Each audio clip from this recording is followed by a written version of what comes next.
this series. There will be 7 different videos, and I will be interviewing 7 different people in this series. And the first person that I am interviewing is Professor Daniel Roberts. yes, and he is my professor. He was my professor my sophomore year, and I had the pleasure of having him again my junior year.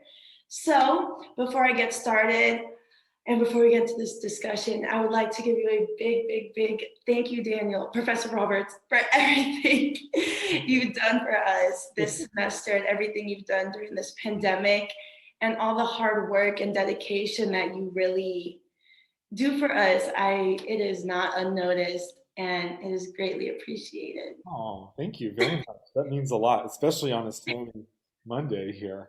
It is snowing. I know. So here we go. Are you ready? I'm ready. All right, so first off, you are an OSU alumni and now a professor teaching at OSU. What led you back here? Well, it kind of was a roundabout path. I've always stayed connected to the program, even though, I was done. I was always curious about how it was doing and who was coming in and its success. So when there became an opportunity to be involved with it, I didn't want to let that pass me by. Mhm. So I came back after so I graduated in 99, and then I came back here in 2015. So 16 years after I finished as an undergrad, I came back. Yeah. Wow, that's good for you. So, second question. How has being an OSU alumni benefited you in your professional career? Well, you'll soon learn when you graduate from the program that you're part of a very big network that is global. Uh, Mhm. and, I was in places that I thought I'd never meet an OSU alum, and I met an OSU alum. So you just don't, or an OSU dance alum, I guess I should say. Um, when I was on tour with Merce Cunningham's company, that's when I just met people, and they were like, "Oh yeah, we know Ohio State," or somebody knew something. There was a connection that the program was very far reaching. And when I first moved to New York, I felt like a lot of my Ohio State colleagues or classmates, not colleagues, classmates were living in the city. And if I didn't know the people that I met, alums that were there. So um, I feel like it's just connected to this very intense department that's been very important for a very long time. Yeah, and we're just one big happy family. I will say this department is just you mess with one of us, you mess with all of us, you know. I will say that we will go to the end of the world for each other. Yeah, kind of. I think I know what you mean. Like we always have each other's backs. That is one thing that I really appreciate about this program. So third question, now that you have been a professor, for how many years have you been a professor? This is my 6th year. I just started my 6th year. Yes. Hooray! I didn't know that. Thinking back to the professors you had when you were here, what are some things that you did and did not value as their student? Um, I think, gosh, I did a lot of listening when I was an undergrad. Um, I guess I felt kind of new-ish to the field, um, or newish to the studies. I mean, I guess I was just in awe of the professors when I came. So I did a lot of listening. And in my later years, I really sought out the things that I was curious about. Mm, Um, but there are advantages to that, and there are disadvantages to it. I don't think it's about personal problems or personal issues I had with anyone's teaching. I just think it's different now. There was a lot of guessing, I think, mm, sometimes in dance training. Like, am I doing it right? Am I doing it the right way? Could I be doing it better? Um, and some people were very honest and transparent about that, or felt comfortable being that way. And some people just didn't teach that way. They taught by, um, you going all the time and you observing and listening to the information. And I'm not saying one is better than one before, but it is a little bit different now. I feel like we do a lot of, and in some ways better. We're explaining what we're teaching all the time, Yes. which is good because we're teaching people how to be students and we're teaching you how to be teachers.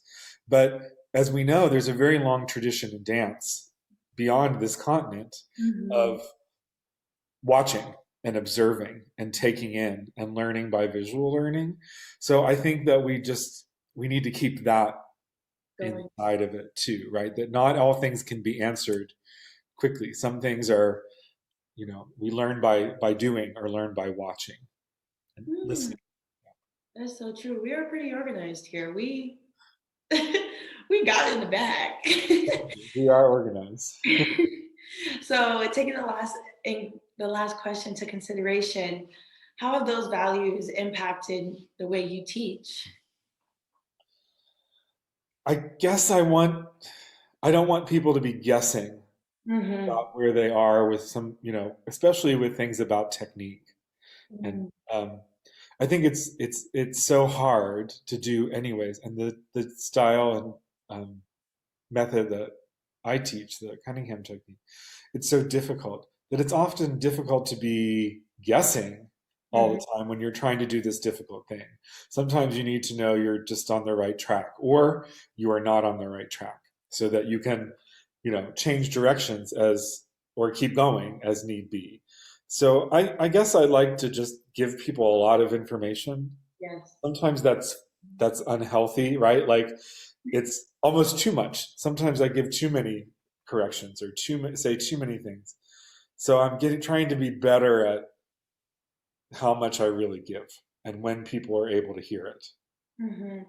I think, it's because my mom has always told me that my passion had always gotten misunderstood as like being angry or being, and I'd never, people have their views on professors. And I remember meeting you and I was like, he cares about his students. Like he wants the best for us. And I thought back to what my mom would always tell me. She's like, your passion just gets misunderstood. And I'm like, it's just, I know. I see a lot of myself in you, Kiki, actually. Well, no, I do in a good way. I mean, I think we probably come from backgrounds where people express their passions maybe a little more freely, right? And not everybody comes from that. And, geographically or ethnically, we differ in a lot of ways inside of a university. So I appreciate that. I think that's something I've had to kind of learn. yeah. When I went to Denmark, especially, I Mhm. had to be very aware of that because um, any sort of outburst of passion like that looked like an out of control. Yes. Looked like that you were not reasonable. And I had grown up in a place where it was like, well, that shows that you care, that there's this, right, this intensity around what you're doing, and you want people to do well. You want people to do well for themselves. Um, so it's a balance, it's a real balance. You got right. You're understanding. You get me. You I get me. But yes, ultimately, it is that I want people to succeed for themselves. That's Thank you. Thank you for saying that. That is a very nice observation. it's just That we share that. That we share oh, share something. It's so that. true because it's not that I'm mad or I'm like Yeah. attacking it. It's just I'm passionate and I'm here. You're paying money. You're paying me. Like I'm gonna give you all my knowledge and all my effort and all my time because you worked your way here. So please correct me. Please tell Yeah. me what I need to know? I'm on the clock for you. So Good question. The first class that we ever had last year, the technique, you said we're all humans before we're dancers. And I've carried that mantra to my own students. Actually, at every class, I remind them and I tell them, I'm like, one of my professors had told me that we are humans before we are dancers. And that's so true because we forget as dancers, we want to please everybody and like make, you know what I mean?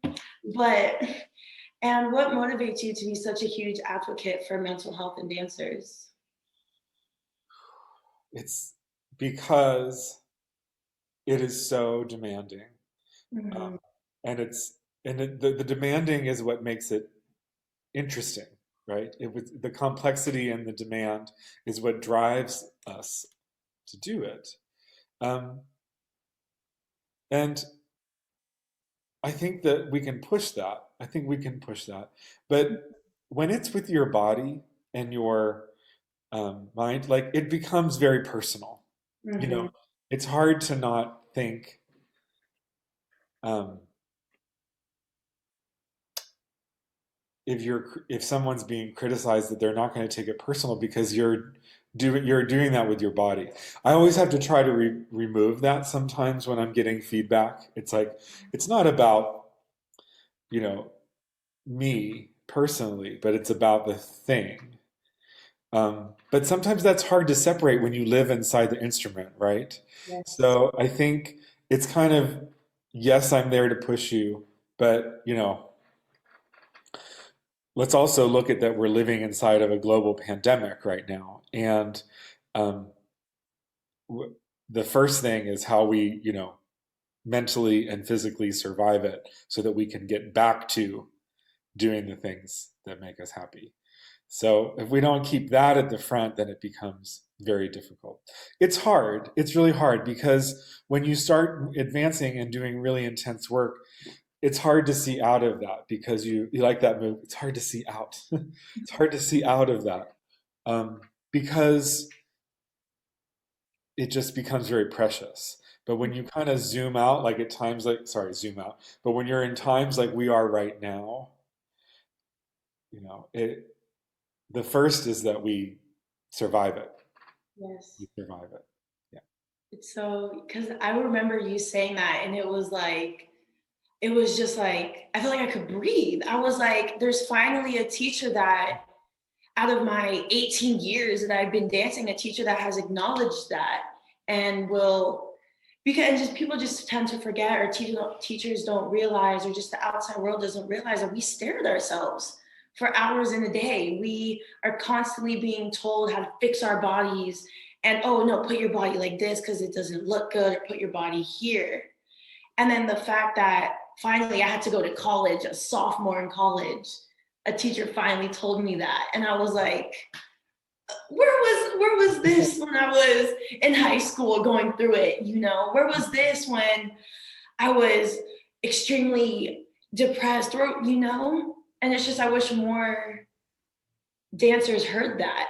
And that's why I carry that onto my dancers, because the way that it made me feel, every dancer deserves to feel like that. It's that like I can breathe, the weight is off my shoulders, that someone in this dance world acknowledged it. Maybe it's because I forgot that at one point too. Mm-hmm. I because you get so wrapped up in it and it's intense and you have high stakes that Yeah. it's like, oh, that's right. We have to navigate this through our lives first. But I guess the kind of work that I do, it's like that. I mean, the choreography and then the like Merce's work, I always felt like you come you become yourself in your walk, right? That's another Merce quote, right? So we're going to be ourselves no matter what when we start moving. That's not going to lie, right? There's going to be some things that come out inside of that. So I guess that's where the human thing comes from. So maybe on a Tuesday or Thursday, and maybe you catch me, I'd be like, maybe we're dancers before we're. No, I'm teasing. Just kidding. Today we are dancers. I'm like, Today we are dancers before we are humans. No. God, I'm like, dang it. Yeah, Okay, no, Adeline. he changed his quote. He changed his quote. No, I stand behind my quote. I stand behind it. I just think we can also be okay to shake it up a little times too, right? Just a little